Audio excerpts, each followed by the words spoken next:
السلام علیکم ورحمۃ اللہ وبرکاتہ۔ محترم سامعین و ناظرین کرام، ایک قاضی اور جج کی زندگی میں بسا اوقات ایسے پیچیدہ مقدمے بھی آ جاتے ہیں جن کا حل انتہائی مشکل اور دشوار نظر آتا ہے۔ دراصل اس طرح کے مقدمات اس بات کا فیصلہ بھی کر دیتے ہیں کہ قاضی کن صلاحیتوں کا حامل ہے اور عقل و دانش کے کس بلند رتبے پر فائز ہے۔ تو آئیے شیر خدا حضرت سیدنا علی رضی اللہ تعالی عنہ کے کچھ دلچسپ اور مشکل فیصلوں کو ملاحظہ کیجیے اور دیکھیے کہ آپ کے فیصلوں نے کس طرح پریشان حالوں کی پریشانی حل کی، دکھیاروں کا دکھ دور کیا اور آزمائش میں گھر جانے والوں کو آزمائش سے نکالا۔ غلام کون ہے؟ یمن کے ایک آدمی نے اپنے لڑکے کو سفر پر بھیجا تو اس کے ساتھ ایک غلام بھی روانہ کیا۔ راستے میں کسی بات پر دونوں میں جھگڑا ہو گیا۔ کوفہ پہنچ کر غلام نے دعویٰ کر دیا کہ یہ لڑکا میرا غلام ہے اور میں اس کا آقا ہوں۔ یہ کہہ کر اس نے لڑکے کو بیچنا چاہا۔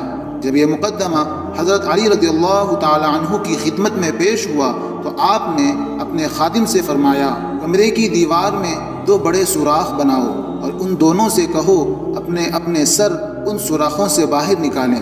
جب دونوں نے اپنے سر سوراخوں سے باہر نکال لیے تو حضرت علی رضی اللہ تعالی عنہ نے خادم سے فرمایا، رسول اللہ صلی اللہ علیہ وسلم کی تلوار لے آؤ۔ خادم تلوار لایا تو آپ نے خادم سے کہا، غلام کا سر کاٹ ڈالو۔ یہ سنتے ہی غلام نے فوراً اپنا سر پیچھے کر لیا، جبکہ لڑکا اسی طرح کھڑا رہا۔ یوں آپ کی حکمت عملی سے معلوم ہو گیا کہ غلام کون ہے۔ جھوٹے گواہ بھاگ گئے۔ ایک مرتبہ کی بات ہے کہ حضرت علی رضی اللہ تعالی عنہ کے پاس ایک شخص کو چوری کے الزام میں لایا گیا۔ ساتھ گواہی دینے کے لیے 2 گواہ بھی موجود تھے۔ حضرت علی رضی اللہ تعالی عنہ دوسرے کام کی طرف متوجہ ہو گئے۔ پھر آپ نے جھوٹے گواہوں کے بارے میں فرمایا، جب میرے پاس جھوٹا گواہ آیا ہے تو میں نے اسے سخت سزا دی ہے۔ کچھ دیر بعد آپ نے ان دونوں گواہوں کو طلب کیا تو معلوم ہوا کہ وہ دونوں جھوٹے گواہ پہلے ہی فرار ہو چکے ہیں، لہذا آپ نے ملزم کو بری کر دیا۔ 17 اونٹ کیسے تقسیم ہوں گے؟ ایک مرتبہ حضرت سیدنا علی رضی اللہ تعالی عنہ کے پاس 3 آدمی آئے اور کہنے لگے، ہمارے پاس 17 اونٹ ہیں، ایک کا حصہ کل اونٹوں کا آدھا ہے، دوسرے کا حصہ تہائی ہے اور تیسرے آدمی کا حصہ سب اونٹوں میں سے 9واں حصہ ہے۔ آپ ہمارے درمیان اونٹ تقسیم کر دیجئے، مگر شرط یہ ہے کہ انہیں کاٹنا نہ پڑے۔ حضرت علی رضی اللہ تعالی عنہ نے بیت المال سے 1 اونٹ منگوایا۔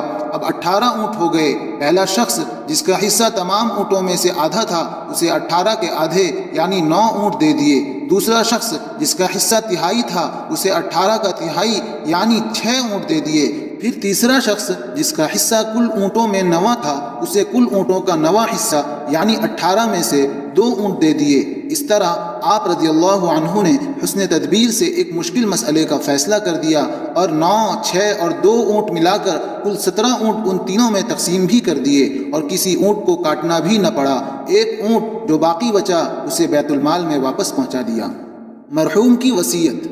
ایک شخص نے مرتے وقت اپنے دوست کو 10,000 دیے اور وصیت کی، جب تم میرے لڑکے سے ملاقات کرو تو اس میں سے جو تم چاہو وہ اس کو دے دینا۔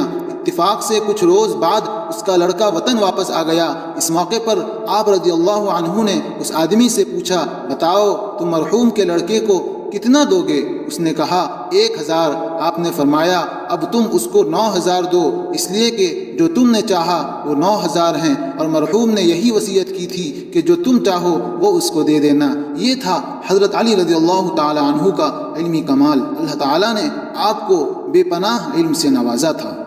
حضرت سیدنا علی رضی اللہ تعالی عنہ نے 4 برس 9 ماہ چند دن امور خلافت انجام دیے۔ آخر کار اس دنیا میں 63 سال گزار کر خارجی ابن ملجم کے ہاتھوں کوفہ میں 21 رمضان المبارک 40 ہجری کو شہادت پائی۔ اب آپ بتائیں کہ آپ کو ان واقعات میں کیا سبق ملا؟ نیچے کمنٹ باکس میں اپنی رائے ضرور پیش کریں۔